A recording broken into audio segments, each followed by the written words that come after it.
So hello and good morning everyone, welcome back to IVFL Bharat once again. मैं निखिल अग्रवाल फिर लेकर आया हूँ एक और नया ये असाइनमेंट है या फिर आप सेशन समझ सकते हैं। हमारा ये सेशन नंबर 5th है और इस सेशन में हम शुरू करने वाले हैं प्रैक्टिकल प्रॉब्लम्स जर्नल एंट्री वाला जो चैप्टर है उसकी।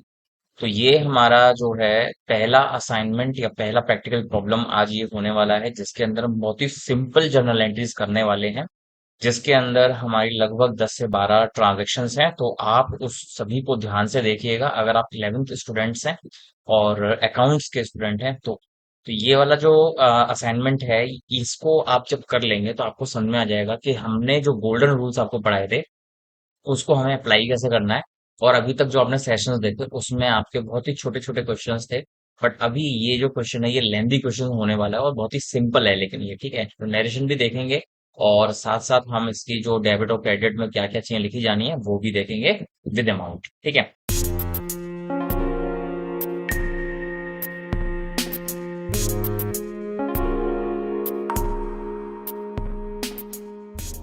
तो यहाँ पर मैंने एक आपको फॉर्मेट बना लिया है जिसमें कि आपके क्वेश्चन नंबर 1 के बारे में डेट वाइज आपको सब बताया हुआ है।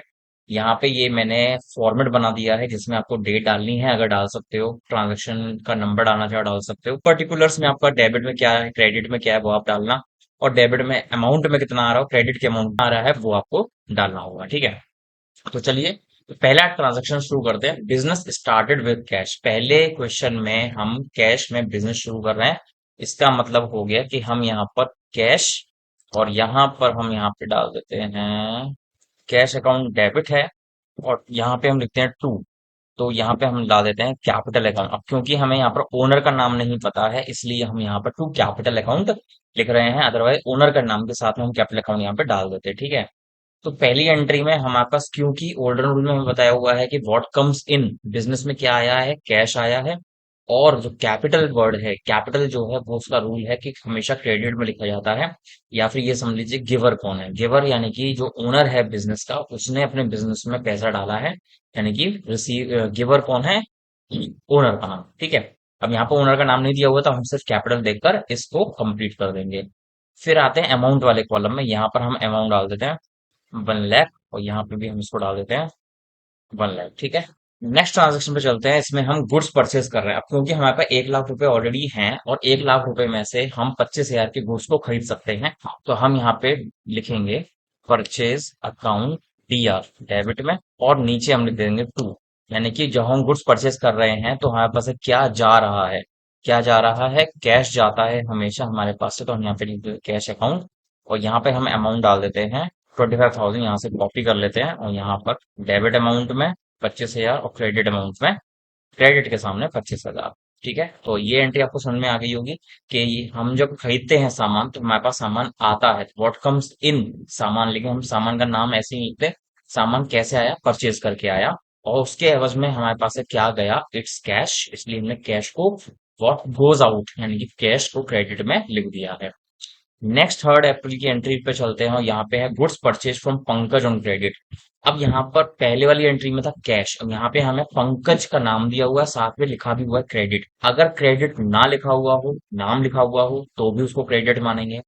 अगर नाम लिखा हुआ है, कैश लिखा हुआ है, तो हम उसको कैश मानेंगे। नाम भी लिखा है, क्रेडिट भी लिखा है, तो क्रेडिट मानना ही मानना है। ठीक है, तो 3rd अप्रैल की ये जो एंट्री है goods purchase from Pankaj on credit, तो यहाँ पर हम क्या करेंगे, परचेज तो हो ही रहा है इसलिए हम परचेज को तो डेबिट में लिख ही देंगे। और यहाँ पर to who is the giver, जब मैं सामान खरीदने के लिए जाता हूँ, मान लीजिए कोई शॉपकीपर है, उससे मैं सामान खरीदने के लिए गया, तो who is the giver, giver कौन है, शॉपकीपर। तो शॉपकीपर का नाम यहाँ पे हमें क्या दिया हुआ है, पंकज। तो पंकज कौन है, शॉपकीपर, वो कौन है हमारे लिए, गिवर, तो दे रहा है, इसलिए हम यहाँ पर 18,000 रुपए यहाँ पे से हम लिख देते हैं यहाँ। डेबिट में 18,000 हमने डाला, क्रेडिट में भी हमने 18,000 रुपए डाल देना। ठीक है, अभी हम नरेशन नहीं डाल रहे हैं, तो अगर नरेशन आपको लिखना है तो मैं बता देता हूँ, फॉर कैपिटल इंट्रोड्यूस्ड। ठीक है, इतना छोटा सा आप प्रिसाइज तौर पर लिखेंगे।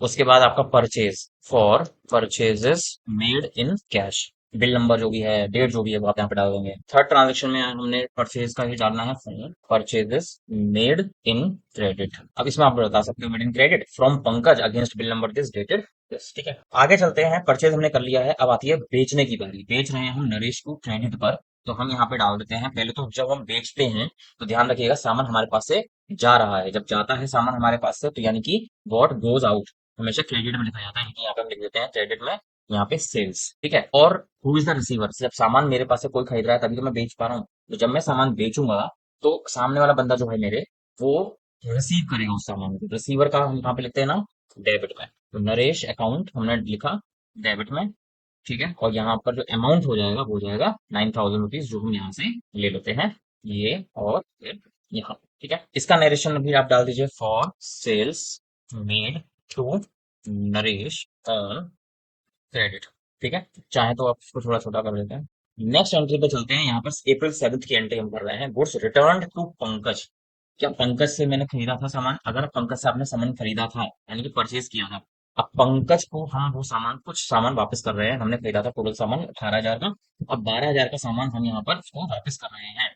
तो ध्यान रखिएगा जो एंट्री आपने पहले करी थी, ठीक है, टीआर परचेजेस टू पंकज किया था, अब उल्टा कर देंगे इसका, पंकज डेबिट में आ जाएगा और परचेज नाम हो जाएगा चेंज, परचेज रिटर्न।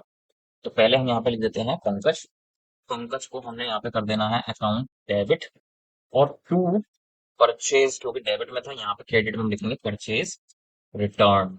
कितने रुपए से हुआ है ये हम बता देंगे यहाँ पर, 12,000 रुपीज से, ऐसे समझ में आ गया। परचेज रिटर्न और नरेशन आप डाल दीजिए फॉर गुड्स रिटर्न। टू और फ्रॉम का बहुत बड़ा योगदान है इसमें, अगर आप टू और फ्रॉम का मतलब समझते हैं तो आपको पता लग जाएगा कि सामान आपके पास आ रहा है या सामान आपके पास से जा रहा है। For goods return to Pankaj, to Pankaj का मतलब होता है पंकज को जा रहा है, पंकज के लिए जा रहा है, ऐसे, ठीक है। गुड्स रिटर्न बाय नरेश, अब यहाँ पे बाय नरेश यानी कि जो नरेश है उसके द्वारा रिटर्न किया गया, तो नरेश के संग में मेरी क्या ट्रांजेक्शन हुई थी, मैंने उसको सामान बेचा था और अब ये मुझे सामान वापस कर रहा है, तो मैं यहाँ पे क्या लिख दूंगा, डेबिट में आ जाएगा सेल्स रिटर्न। रिटर्न क्यों? क्योंकि सेल्स तो हमने क्रेडिट में किया था ना, और इसलिए अब सेल्स रिटर्न जो है वो डेबिट में आ जाएगा, उसको लिख दो डेबिट। और यहाँ पे आप लिख दीजिए नरेश का नाम, क्योंकि इस बार नरेश गिवर है। पहले नरेश को मैं सामान बेच रहा था तो नरेश कौन था? रिसीवर था। अब नरेश मुझे सामान वापस कर रहा है तो मैं रिसीवर हूँ उसके लिए, तो मेरे लिए वो कौन है? गिवर, इसलिए मैं गिवर को मान के यहाँ पर एंट्री कर दूंगा, और एंट्री हो जाएगी यहाँ पे 1,400 रुपीज से। सुन में आया? और नरेशन आप डाल दीजिए for goods return by Naresh लिख दो या फिर फ्रॉम नरेश लिख दो, ठीक है। तो मैं यहाँ पे बाय नरेश लिख देता हूँ, ठीक है। आगे चलते हैं, कैश पेड टू अजय। अब अजय नाम का कोई बंदा था क्या अभी तक हमारे पास? नहीं था, तो अजय को हम मान लेते हैं कि इसको हम एज अ लोन दे रहे हैं। तो वैसे तो आपके जो एंट्री है उसके अंदर ऐसा कोई एंट्री नहीं करी होगी, बट यहाँ पर हमें कैश पेड टू अजय है इसलिए डेबिट में, इसलिए पहले हम डेबिट में अजय लिख देंगे, तो अजय अकाउंट डेबिट। अब हमें पता नहीं है अजय कौन है, अगर ऑडिटर आया और पूछा कि अजय कौन है, क्यों उसको पैसा दिया, तो उस केस में हमको या तो यह अजय लोन अकाउंट होगा, या फिर अजय से हमने कुछ कभी खरीदा गया होगा सामान, इसलिए हम उसको पेमेंट कर रहे हैं। तो एक कारण होता है कि हम अजय को क्यों कर रहे हैं। तो अब क्योंकि हमें रीजन पता नहीं है तो अभी हम इस एंट्री को अजय अकाउंट डेबिट करके ही छोड़ रहे हैं, अदरवाइज ये क्वेश्चन पुटअप कर देगा ऑडिटर के लिए कि अजय को पेमेंट किया तो क्यों किया। इधर रेंट का पेमेंट किया तो यहाँ पर रेंट आना चाहिए था, सैलरी पे की है तो सैलरी आना चाहिए था, लोन दिया है तो अजय लोन अकाउंट आना चाहिए था, बट ऐसा कुछ भी हमारे पास क्लियर है नहीं, इसलिए हम इसको अजय अकाउंट डेबिट कर देते हैं। और जो हमारे पास से जा रहा है वो है कैश, तो हमने टू कैश कर दिया, और अमाउंट इसका है 6,000 रुपीज, तो हम यहाँ पर इसको 6,000 रुपीज डालकर इसको ओवर कर देते हैं, और जो भी रीजन होगा आपका पेमेंट का उसका नरेशन में डाल देंगे, for cash paid to Ajay, for loan, for whatever the thing is, आप यहाँ पे इसको मेंशन करो। फिर आते हैं हम April 12 की ट्रांजेक्शन में, जिसमें हम कमीशन रिसीव हुआ है, किससे रिसीव हुआ है ये मैटर नहीं करता, बट क्या रिसीव हुआ है, क्यों रिसीव हुआ है, वो चीज मैटर करती है। तो यहाँ पर हम कैश ट्रांजेक्शन मान के करेंगे, तो यहाँ पर आपकी जो डेबिट में होगा वो कैश अकाउंट डेबिट हो जाएगा, एंड जो नीचे है इनकम का नाम है, कमीशन जो है रिसीव हो रहा है ना, इसलिए आपको वो इनकम हुई है, और इनकम का थर्ड रूल जो कि नॉमिनल रूल है आपका, उसके अंदर आपको क्या डालना है, क्रेडिट में इनकम का नाम डालना है, तो यहाँ पे आप लिख देंगे कमीशन रिसीव, ठीक है, शॉर्ट फॉर्म लिख सकते हो। और अमाउंट जो है कमीशन का वो है 2,700 रुपीज का, और नरेशन में आप डाल दो for commission received in cash. 15th entry पर चलते हैं, और यहाँ पर हमको बताया हुआ फर्नीचर परचेज किया है। फर्नीचर जो है मोस्टली ट्रांजेक्शन में ऐसा चीज होता है जो आपके फिक्स एसेट की तरह रोल प्ले करता है, यानी कि इस सामान को आप बेचने के लिए नहीं, रखने के लिए खरीदते हो, जिसको आप लॉन्ग टर्म यूज करोगे। तो इसलिए यहाँ पे जो परचेज वर्ड है तो आप कंफ्यूज मत होना, क्योंकि मैंने नॉर्मली बताया कि परचेज को हमेशा डेबिट किया जाता है, या फिर परचेज का जो वर्ड है ये स्टॉक से जुड़ा हुआ होता है, इसलिए हम उसको डेबिट करते हैं। बट इस केस में जो फर्नीचर है ये आपका स्टॉक आइटम नहीं है, असेट है। असेट है इसलिए हम इसका नाम डाल देते हैं यहाँ पर फर्नीचर काउंट डेबिट, और टू में हम इसको डाल देते हैं, क्योंकि मैं इसमें कैश डालने वाला हूँ तो कई बच्चे क्या होते हैं कंफ्यूज हो जाते हैं, सर ट्रांजेक्शन में तो कहीं पे कैश लिखा हुआ है नहीं, परचेज लिखा है, तो हमने परचेज वर्ड को क्यों नहीं ट्रांजेक्शन में दिया, तो मैं ये रीजन बता चुका हूँ कि परचेज को हमने ट्रांसमिशन लिया, तो परचेज को हम तभी लेते हैं जब हम स्टॉक खरीद रहे होते हैं। यहाँ पे पहली चीज तो हम स्टॉक नहीं खरीद रहे, फिक्स एसेट खरीद रहे हैं। दूसरी चीज है, जब भी लिखा हुआ ना हो कि खरीदते समय का हमने क्या दिया, तो आपको वहां पे कैश मान लेना है। अदरवाइज आपकी जो ट्रांजेक्शन गलत हो सकती है। या तो उसमें बैंक से जुड़ा हुआ कोई वर्ड होना चाहिए, या तो यूपीआई या चेक या डीडी या नेट बैंकिंग इस टाइप का वर्ड अगर नहीं है, तो हम उसको कैश ट्रांजेक्शन मानते हैं और उसको हम ओवर करते हैं। अमाउंट डाल देते हैं यहाँ पर 7,000 एंड नरेशन डाल देते हैं फॉर फर्नीचर परचेज्ड। जो भी बिल वगैरह मिलता होगा उस बिल का नंबर डाल देंगे, डेट डाल देंगे, और वेंडर का नाम अगर डालना है तो वो भी डाल सकते हो। इन केस आपको सर्च करना पड़ जाए लाखों ट्रांजेक्शन में से एक पर्टिकुलर ट्रांजेक्शन, तो जितनी ज्यादा डिटेल आपको नरेशन में डाल पाओगे उतना ज्यादा आसान हो जाएगा उस ट्रांजेक्शन को ढूंढना। लेकिन आपको ये भी ध्यान रखना है कि नरेशन ज्यादा बड़ा नहीं होना चाहिए, प्रिसाइज होना चाहिए, जिससे कि किसी को समझ में आ जाए पढ़ते। आगे बढ़ते हैं अप्रैल 16, और ये ट्रांजेक्शन है रेंट पे टू अमित। अब बहुत से लोग इसमें क्या करते हैं, अमित को डेबिट कर देते हैं। लेकिन अमित को डेबिट हम नहीं करेंगे, क्योंकि यहाँ पर हमको खर्चे का नाम दिया हुआ है। हालांकि अगर खर्चे का नाम नहीं दिया होता तो हम अमित का नाम डाल सकते थे, लेकिन वो भी गलत हो जाता, क्योंकि ऑडिटर पूछता है कि इसको आपने पेमेंट क्यों किया।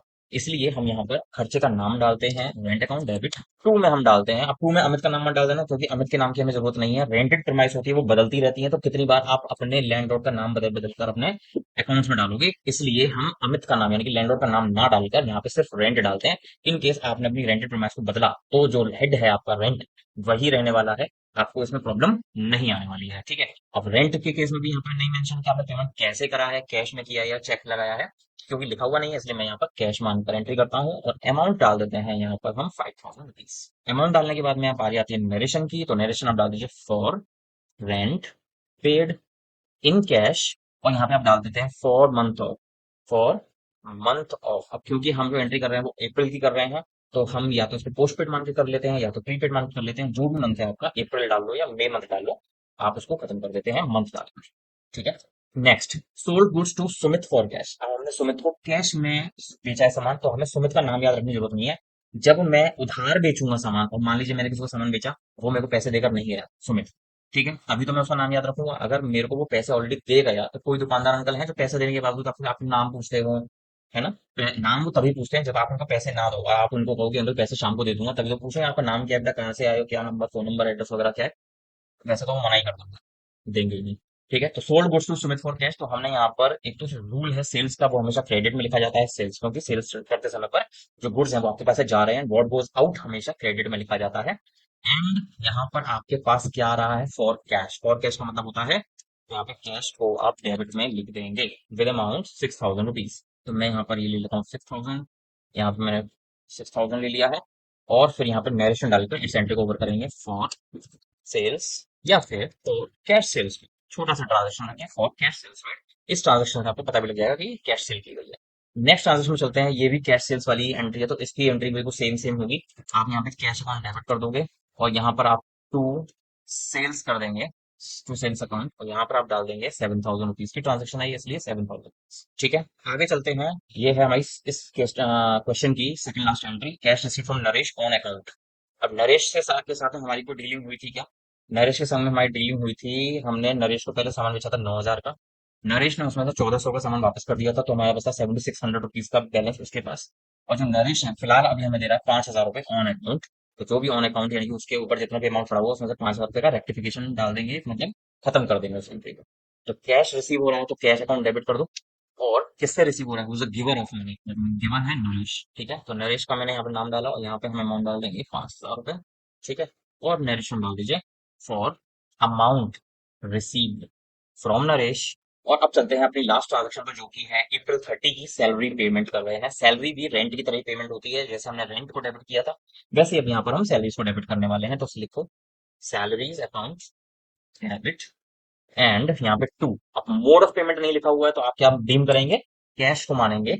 और अमाउंट यहाँ पे आप डाल देंगे 10,000 रुपीज का। ठीक है। और लास्ट करेंगे एंड नरेशन से, तो यहाँ पर मैं for salaries paid in cash for the month of April या for the month of May, जो भी आप डालना चाहें यहाँ पर आप डाल सकते हैं। सैलरी एडवांस में नहीं दी जाती, तो अप्रैल 30 को हम जो सैलरी का पेमेंट कर रहे होंगे वो ऑब्वियसली अप्रैल का ही कर रहे होंगे, इसलिए हम यहाँ पर फॉर द मंथ ऑफ अप्रैल भी लिख सकते हैं। ठीक है। तो यहाँ पर आपका ये जो क्वेश्चन नंबर 1 है इस बुक का, जो कि 11th में आप फॉलो करते हो, ये आपका question number 1 simple general entries का हो जाता है पूरा। और जो भी डाउट हो गए आप हमसे प्लीज कमेंट सेक्शन का यूज करके पूछ सकते हैं। और अगर वीडियो पूरा पसंद आया हो तो लाइक जरूर कर देना, और अगर आप हमारे चैनल पर नए हैं तो प्लीज चैनल को सब्सक्राइब जरूर कर लीजिएगा। तो होप कि आपको हमारा ये वीडियो पसंद आया होगा। मिलते हैं अगले सेशन में, एंड तब तक के लिए goodbye, see you soon and thanks for watching. Bye bye.